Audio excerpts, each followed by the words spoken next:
नमस्कार दोस्तों, शिक्षा की नीति में आपका स्वागत है। मेरा नाम है प्रदीप और आज हम एक ऐसे टॉपिक की बात करेंगे जो आपके लिए सबसे ज़्यादा यूजफुल है। और अगर आप यह टॉपिक नहीं पढ़ते हैं तो आपको कहीं ना कहीं इंग्लिश में प्रॉब्लम होगी। तो आज का हमारा टॉपिक है parts of speech. Parts of speech एक ऐसा टॉपिक है जिसके बारे में अगर आप नहीं पढ़ते हैं तो आप चाहे कितनी भी कोशिश कर लें, इंग्लिश आप नहीं सीख पाएंगे। इंग्लिश सीखने के लिए आपको वो सब करना होगा जो इंग्लिश सीखने के लिए जरूरी है। तो सबसे पहले मैं आपको बता दूं कि पार्ट्स ऑफ स्पीच एक्चुअल में होता क्या है। तो यहां मैंने आपके लिए पार्ट्स ऑफ स्पीचेस लिखे हैं।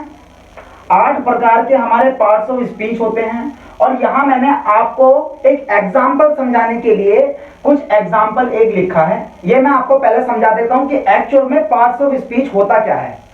तो अगर आप किसी पर्सन से बात करना चाहते हैं, अगर आपका कोई रिलेटिव है और आप उससे बात करना चाहते हैं तो आपको किस किस चीज की जरूरत पड़ेगी। तो सबसे पहले तो आपके पास फोन होना चाहिए, मोबाइल फोन होना चाहिए बात करने के लिए। दूसरा, उसमें सिम होनी चाहिए, आपको बात करने के लिए एक सिम की जरूरत पड़ेगी। तीसरा, उस पर्सन का फोन नंबर होना चाहिए आपके पास। अगर आपके पास उसका नंबर नहीं होगा तो आप उससे बात ही नहीं कर पाएंगे। और चौथा है कि आपके फोन में बैलेंस होना चाहिए। ये 4 चीजें अगर आपके पास हैं तो आप उस पर्सन से बात कर पाएंगे। और इसी तरह से हैं हमारे पार्ट्स ऑफ स्पीच। अगर आपके पास इन 8 में से अगर कोई भी नहीं होता है, ये 8 पार्ट्स ऑफ स्पीच हैं, एक एक करके हम डिटेल में पढ़ेंगे। अगर आपके पास ये 8 में से कोई भी नहीं होता है तो आप यानी कि स्पीच का मतलब होता है सेंटेंस। अगर आपके पास ये 8 में से कोई भी नहीं है तो आप सेंटेंस नहीं बना पाएंगे। तो चलिए एक एक करके इन्हें पढ़ लेते हैं। पहला है नाउन, दूसरा है प्रोनाउन, और तीसरा है वर्ब, और चौथा है एडवर्ब, और 5वां है एडजेक्टिव, 6th है प्रपोजिशन, 7th है कंजक्शन, और 8th है interjection.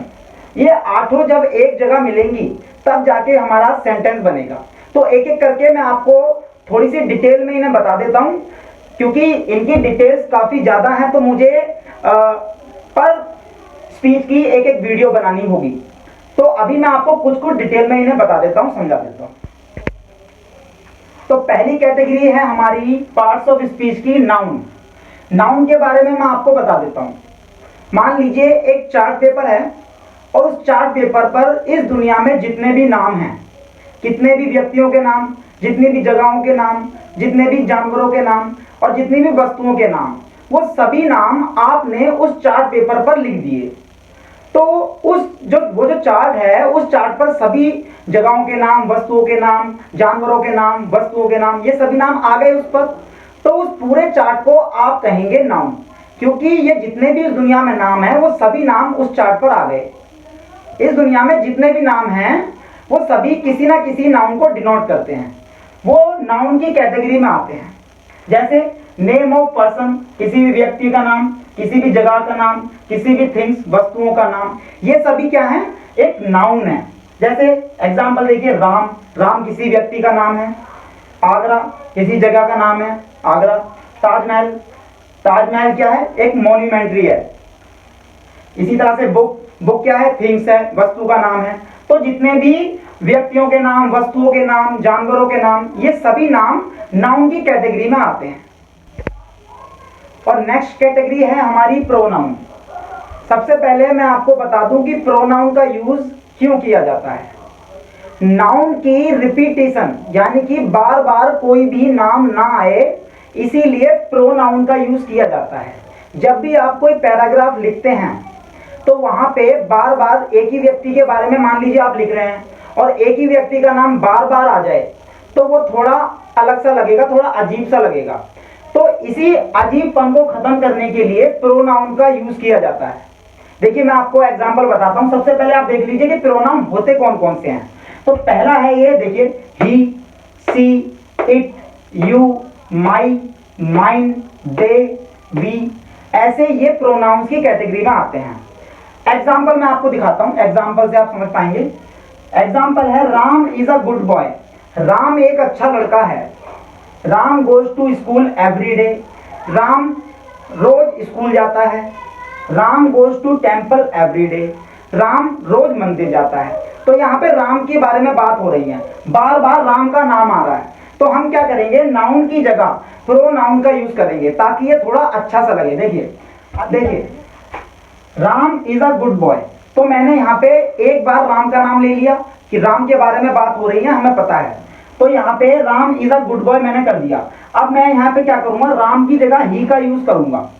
He goes to school every day, वह रोज स्कूल जाता है। बात तो राम के बारे में ही हो रही है, बट राम की जगह मैंने क्या यूज कर लिया, ही का यूज कर लिया।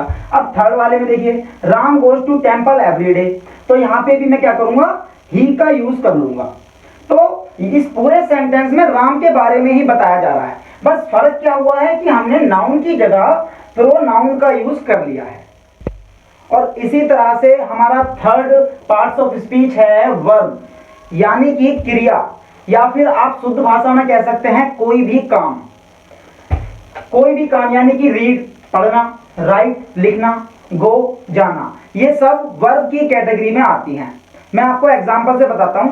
किसी भी पर्सन, या तो पर्सन नाउन होगा या फिर प्रोनाउन होगा।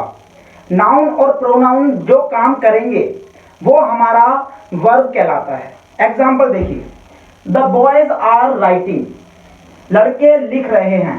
तो लड़के क्या हैं, लड़के लिख रहे हैं। लड़के एक नाउन है, ठीक है, नाउन की कैटेगरी में आते हैं और वो काम कर रहे हैं लिखने का, राइटिंग। तो जो काम कर रहे हैं वो मेरा वर्ब है। इसी तरह से सेकंड है दे आर गोइंग, वे जा रहे हैं। वे क्या है, मेरा एक प्रोनाउन है, और वे काम क्या कर रहे हैं, जाने का काम कर रहे हैं, जा रहे हैं। तो जो भी नाउन और प्रोनाउन के द्वारा काम किया जाएगा वो मेरा वर्ब कहलाएगा। और नेक्स्ट कैटेगरी है हमारी पार्ट्स ऑफ स्पीच की एडवर्ब, यानी कि क्रिया विशेषण।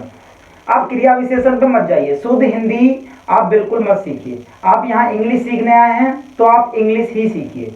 मैं आपको इसका शुद्ध भाषा में बताता हूँ मीनिंग एडवर्ब का क्या होता है। एडवर्ब यानी कि एड और वर्ब, वर्ब में कुछ ऐड कर देना, कुछ एक्स्ट्रा काम बता देना। जैसे एग्जांपल देखिए, मिल्खा रन्स फास्ट, मिल्खा तेज दौड़ता है। तो यहाँ पे मिल्खा दौड़ता तो है, पर एक्स्ट्रा क्या बताया है कि मिल्खा तेज दौड़ता है, एक खूबी बताई है तेज। तो ये क्या है, ये मेरा तेज जो है वो एडवर्ब है। फास्ट क्या है, मेरा एडवर्ब है। इसी तरह से नेक्स्ट देखिए, सीमा इज मोर इंटेलिजेंट, सीमा बहुत बुद्धिमान है। सीमा इंटेलिजेंट तो है, पर एक्स्ट्रा खूबी क्या बताई कि वो बहुत बुद्धिमान है, बहुत इंटेलिजेंट है। तो ये जो मोर है, ये बहुत, ये मेरा क्या है, एडवर्ब है। मैंने वर्ब में कुछ ऐड किया है। एक एक करके आपको ये सब जो मैं अभी आपको पार्ट्स ऑफ स्पीच बता रहा हूं, ये आपको सीखनी बहुत जरूरी है। ये आप सीख लेंगे तो मैं आपको गारंटी से दावे के साथ कह सकता हूं, दुनिया में ऐसा कोई भी सेंटेंस नहीं होगा जो आप बना ना पाए। बस आपको क्या करना होगा, लगन से सीखना होगा। सीखना बहुत जरूरी है। और इसी तरह से बढ़ते हैं अपनी नेक्स्ट कैटेगरी की तरफ। नेक्स्ट कैटेगरी है हमारी एडजेक्टिव, यानी कि विशेषण। अगर शुद्ध भाषा में कहूं तो विशेषता, यानी कि किसी भी चीज की खूबी बताना। किस चीज की खूबी बताएगा, नाउन और प्रोनाउन की विशेषता, यानी कि नाउन और प्रोनाउन की खूबी बताने वाले शब्दों को एडजेक्टिव कहते हैं। जो भी नाउन और प्रोनाउन की खूबी बताएगा, नाउन और प्रोनाउन के बारे में कुछ एक्स्ट्रा आपको बताएगा, वह होते हैं हमारे एडजेक्टिव। जैसे पिछले वाले में मैंने बताया था एडवर्ब, वो किसकी खूबी बता रहे थे, वर्ब की, काम की एक्स्ट्रा खूबी बता रहे थे। पर ये है एडजेक्टिव, यहाँ पे नाउन और प्रोनाउन की खूबी बताई जाएगी। एग्जाम्पल देखिए आप, एग्जाम्पल है Ram is a good boy, Ram एक अच्छा लड़का है। राम लड़का तो है, पर एक अच्छा लड़का है। वहां पे उसकी खूबी बताई गई है कि वो अच्छा है। खूबी अच्छाई की भी हो सकती है, बुराई की भी हो सकती है। दूसरा देखिए, he is a honest man, वह एक ईमानदार व्यक्ति है, वह एक ईमानदार व्यक्ति है, मैंने बोला है कि वह एक ईमानदार व्यक्ति है, तो यहाँ पे उसकी खूबी बताई गई है कि वो ईमानदार है। और नेक्स्ट है हमारा प्रपोजिशन, यानी कि संबंधवाचक वाक्य। एक दूसरे में संबंध बताएंगे आपको, नाउन और प्रोनाउन में संबंध बताएंगे। ये नाउन और प्रोनाउन में संबंध किस तरह से बताएंगे, जैसे my brother is on the roof, आपको पोजीशन बताई जाएगी कि मेरा भाई छत पर है, पोजीशन बताई है कि छत पर है। बट अगर मैं यहाँ पे ऑन की जगह अगर मैं कर दूं इन, तो इसका मतलब क्या होगा, छत में है, मेरा भाई छत में है। तो इन और ऑन, इन्होंने आपको नाउन और प्रोनाउन की पोजीशन बताई है। तो जो आपको नाउन और प्रोनाउन की पोजीशन बताएगा, पोजीशन संबंध बताएगा, वो हमारे होते हैं प्रपोजिशन। और इसी तरह से हमारा नेक्स्ट है कंजक्शन, यानी कि समुच्चय बोधक वाक्य। कंजक्शन का मतलब है कंजक्ट करना, एक दूसरे से आपस में दूसरी चीज को जोड़ देना, एक चीज को आपस में दूसरी चीज से जोड़ देना हमारा कंजक्शन कहलाता है। ऐसा वर्ड जो एक वर्ड या सेंटेंस को जोड़ता है उसे कंजक्शन कहते हैं। देखिए मैं आपको एग्जांपल बताता हूं, Sita and Gita are sisters, Sita और गीता बहनें हैं। यहाँ पे दो लोगों की बात हुई, सीता और गीता, इन दोनों के बीच में एंड आया यानी कि और, तो दो नामों को एक साथ जोड़ा है किसने, एंड ने, तो यहाँ पे एंड है मेरा कंजक्शन।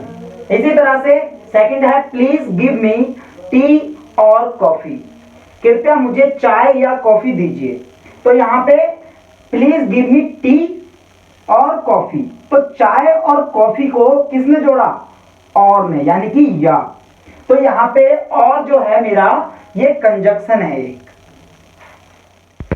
और इसी तरह से हमारी नेक्स्ट कैटेगरी है इंटरजेक्शन, यानी कि विस्मयाबोधक वाक्य। इन वाक्यों में आपको इन सब चीजों का बोध होगा, यानी कि जब भी आपको कोई खुशी होगी तब आप इंटरजेक्शन का यूज करेंगे।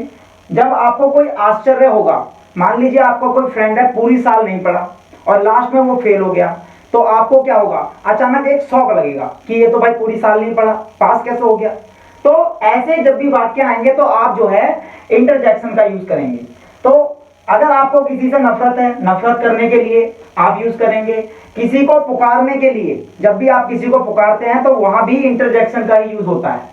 रजामंदी देने के लिए, जब आप किसी चीज से सहमत होते हैं तो आप अपनी उसमें रजामंदी देते हैं कि हाँ मैं इस बात से सहमत हूं, तो वहां भी आप इंटरजेक्शन का यूज करते हैं। एक बात इसमें इंपॉर्टेंट है, सबसे पहली बात कि इसमें आपको एक्सक्लेमेशन मार्क मिलेगा, और दूसरी बात आपको एक्सक्लेमेशन मार्क का जो वर्ड है, जो इंटरजेक्शन स्टार्ट हुआ है, उसका जो पहला वर्ड होगा वो आपको हमेशा कैपिटल लेटर में लिखना होगा।